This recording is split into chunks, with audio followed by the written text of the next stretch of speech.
Hello, and welcome back to the Lighthouse Podcast, where we raise awareness about present-day issues.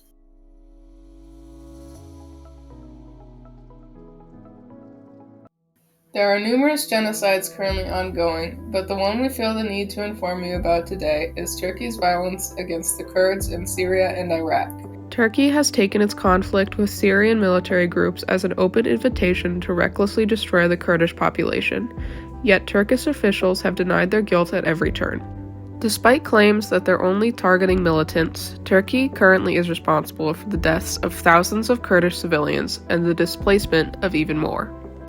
Let's start off by delving a little deeper into the history behind the issue. Now, to really understand what's going on here, first we need to talk about the Kurds. The Kurds are an ethnic group found predominantly in Iran, Syria, Iraq, and Turkey, and it's Turkey we're really going to focus on.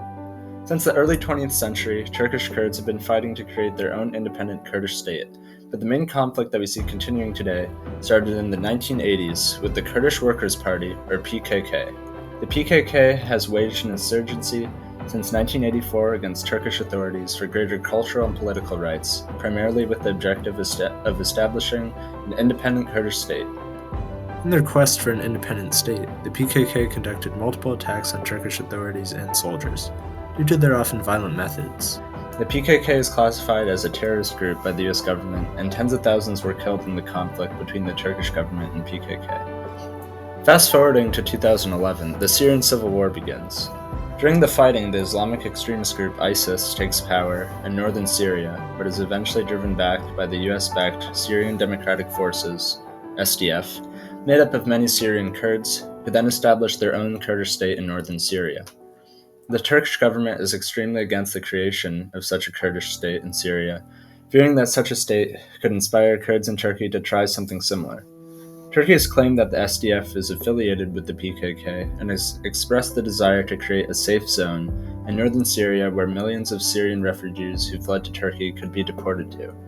At the time, however, Turkey was unable to do anything, as the US had military bases in the region from the fight against ISIS. In 2019, however, the US finally withdrew from Syria, and Turkey quickly began a campaign against the SDF.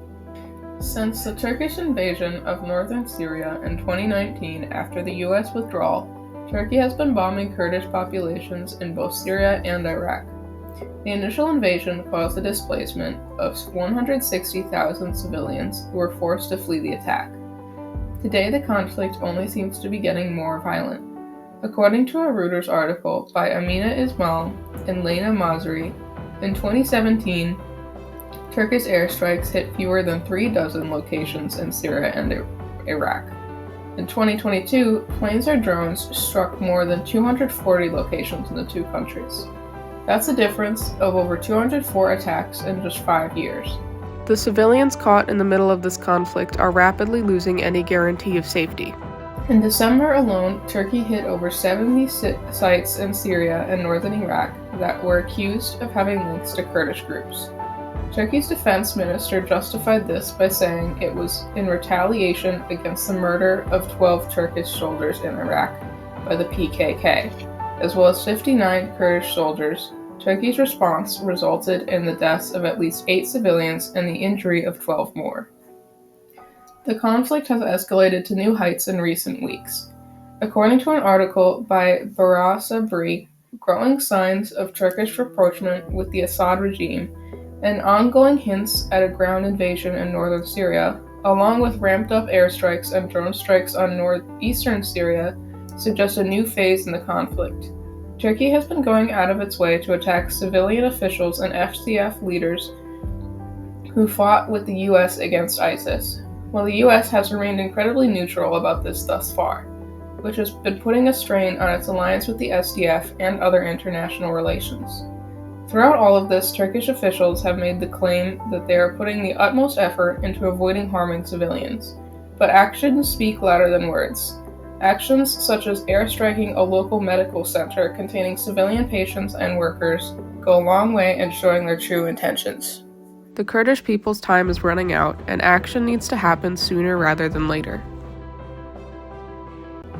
Now that you know what's going on, we come to the topic of what you, the listener, can do to help. To the average person, it can seem impossible to create any actual change, But the truth is that even something small helps out a lot, and you've already begun just by listening to our podcast. Not many people are very aware of this current situation, and a lot of it can be diluted from all the bad news in the world right now, so it's really important to spread awareness. And now that you know about this issue, you can also help to do this. You can also help further by protesting, posting on social media, calling on your representatives, and demanding for Turkey to be kicked out of NATO. Turkey's campaign against Iraqi and Syrian Kurds is a serious issue, and one that people need to be more aware of. Real change requires the action of many people. We are more effective as a collective. Be one of the people who steps up, and you will encourage others.